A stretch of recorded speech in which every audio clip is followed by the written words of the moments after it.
আসসালামু আলাইকুম প্রিয় দর্শক, ওয়ার্ল্ড ভিউ 24 এর আন্তর্জাতিক সংবাদে আপনাকে স্বাগতম। আমি সাইদুর রহমান। শুরুতেই জানিয়ে দিব আজকের গুরুত্বপূর্ণ সংবাদ শিরোনাম, এরপর থাকছে বিস্তারিত।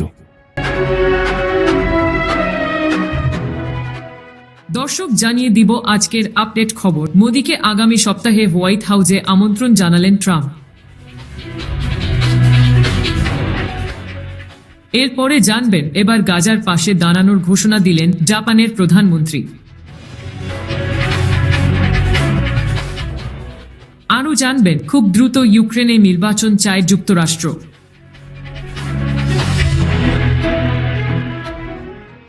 এরদোয়ানের সঙ্গে আলোচনায় বসছেন সিরিয়ার নতুন প্রেসিডেন্ট।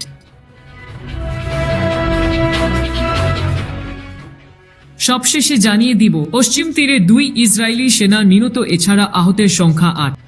আপনারা শুনছিলেন আজকের সংবাদ শিরোনাম, এবার শুনবেন বিস্তারিত। যদি ভিডিওটি আপনাদের ভালো লাগে তাহলে অবশ্যই লাইক দিন, আপনার মতামত জানাতে কমেন্ট করুন, শেয়ার করুন এবং নতুন আপডেট পেতে চ্যানেলটি সাবস্ক্রাইব করে রাখুন। ধন্যবাদ।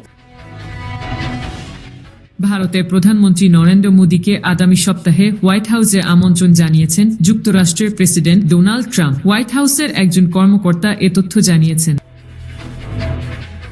গত 27 জানুয়ারি মোদির সঙ্গে কথা বলেন ট্রাম্প। সেদিন তিনি অভিবাসন নিয়ে আলোচনা করেন। একই সঙ্গে ভারতের দিক দিয়ে যুক্তরাষ্ট্রের তৈরি আরও নিরাপত্তা সরঞ্জাম কেনা এবং অবাধ দ্বিপক্ষীয় বাণিজ্যিক সম্পর্কের গুরুত্বের ওপর জোর দেন।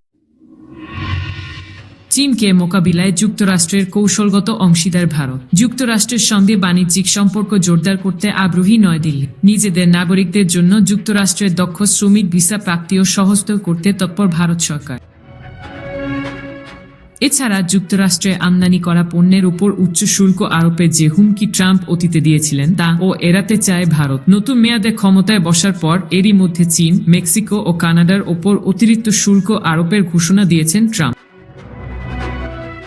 যুক্তরাষ্ট্র ভারতের সবচেয়ে বড় বাণিজ্যিক অংশীদার। 2023 ও 24 অর্থবছরে দুই দেশের মধ্যে বাণিজ্য $118 বিলিয়ন ছাড়িয়েছে। এ সময় যুক্তরাষ্ট্র থেকে আমদানি করা পণ্যের চেয়ে $32 বিলিয়ন পণ্য বেশি দেশটিতে রপ্তানি করেছে ভারত। জাপানের প্রধানমন্ত্রী শিগেরু ইশিবা বলেছেন তার সরকার গাজা উপত্যকার ফিলিস্তিনিদের জাপানে চিকিৎসা সহায়তা দেওয়ার কথা বিবেচনা করছে। পাশাপাশি গাজার শিক্ষার্থীদের উচ্চশিক্ষায় নতুন পদক্ষেপ নিয়েছে জাপান। কিজোডো নিউজ এজেন্সির বরাতে এই তথ্য জানায় বার্তা সংস্থা আনাদোলু।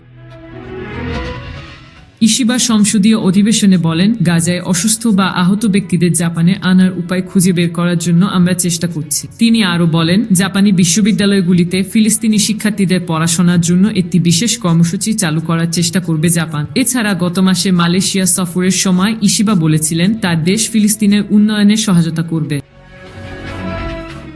পরে মালয়েশিয়ার প্রধানমন্ত্রী আনোয়ার ইব্রাহিম জানান তার সরকার 2023 সালের অক্টোবর থেকে ইসরায়েলের গণহত্যার যুদ্ধে ধ্বংসপ্রাপ্ত গাজায় হাসপাতাল, স্কুল এবং মসজিদ পুনর্নির্মাণের জন্য জাপানের সাথে মিলে একটি তহবিল গঠন করবে।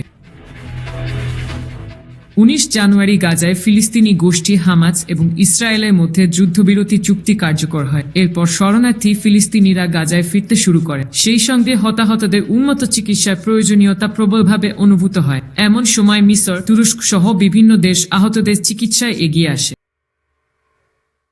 গাজার স্বাস্থ্য মন্ত্রণালয়ের তথ্য বলছে 2023 সালের 7 অক্টোবর থেকে শুরু হওয়া যুদ্ধে 47,500 জনেরও বেশি ফিলিস্তিনি নিহত এবং 1,11,600 জনেরও বেশি আহত হয়েছে। এছাড়া গাজায় ইসরায়েলি আক্রমণে 11,000 জনেরও বেশি মানুষ নিখোঁজ রয়েছেন। ধারণা করা হচ্ছে তাদের মরদেহ ধ্বংসস্তূপের নিচে পড়ে আছে। প্রসঙ্গত, আন্তর্জাতিক অপরাধ আদালত গত বছরের নভেম্বরে গাজায় যুদ্ধাপরাধ এবং মানবতাবিরোধী অপরাধের জন্য ইসরায়েলি প্রধানমন্ত্রী বেনিয়ামিন নেতানিয়াহু এবং তার প্রাক্তন প্রতিরক্ষামন্ত্রী ইয়োব গ্যালান্টের বিরুদ্ধে গ্রেপ্তারি পরোয়ানা জারি করে। কিন্তু বিশ্বের কোনো দেশ এখনও এ আদেশ পালনের সাহস দেখায়।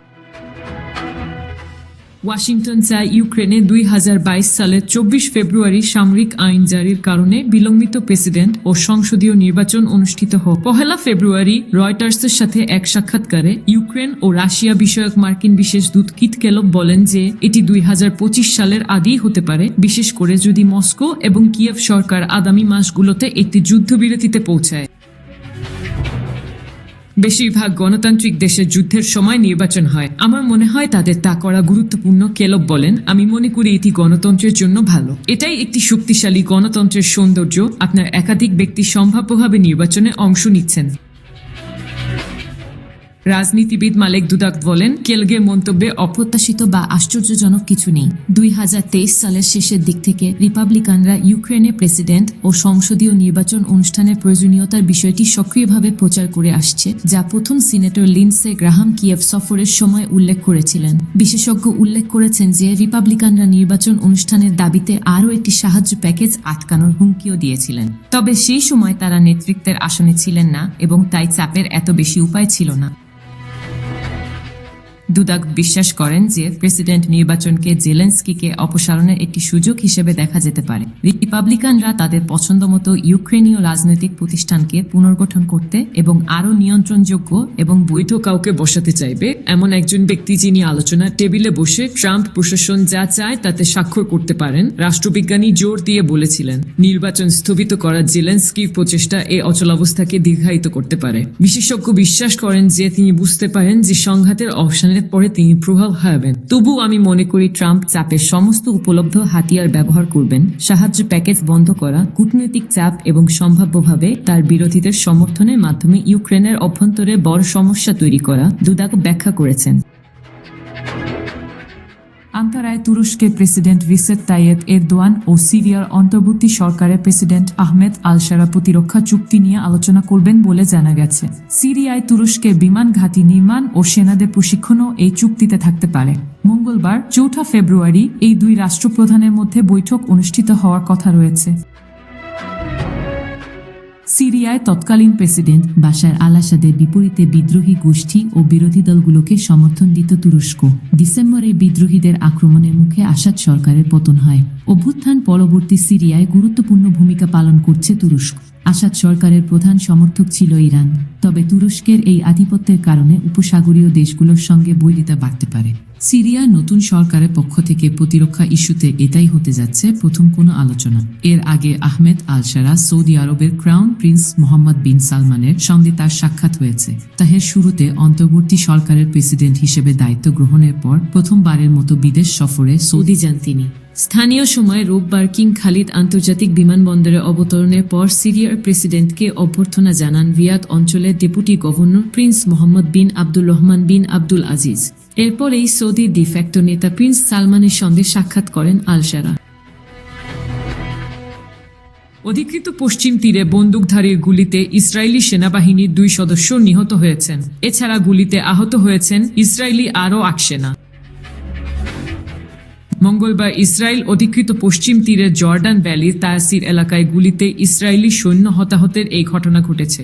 গুলিতে আহত 2 সৈন্যের অবস্থা আশঙ্কাজনক এবং 6 জন হালকা জখম হয়েছেন বলে ইসরায়েলের সামরিক বাহিনীর বিবৃতিতে বলা হয়েছে। বিবৃতিতে বলা হয়, পশ্চিম তীরের জর্ডান ভ্যালির তায়াসিরের কাছে ইসরায়েলি সেনাবাহিনীর একটি তল্লাশি চৌকিতে গোলাগুলির এই ঘটনা ঘটে। তায়াসিরে ইসরায়েলি সৈন্যদের উপর গুলি চালানো হামলাকারীর কাছে M16 স্বয়ংক্রিয় রাইফেল ছিল। সেখানকার একটি বাংকার থেকে বেরিয়ে আসা একজন সৈন্যকে লক্ষ্য করে প্রথমে গুলি চালান হামলাকারী। অন্য সৈন্যদের লক্ষ্য করেও গুলি ছোড়েন তিনি। পরে ইসরায়েলি সৈন্যরা পাল্টা গুলি চালিয়ে হামলাকারীকে হত্যা করেন। কয়েক মিনিট ধরে এই গোলাগুলি চলে। উপত্যকার জেনিন, তুলক্রাম ও অন্যান্য স্থানে ইসরায়েলি অভিযান ঘিরে তীব্র উত্তেজনার মাঝে তায়াসিরে গুলিতে সৈন্য হতাহত হয়েছে।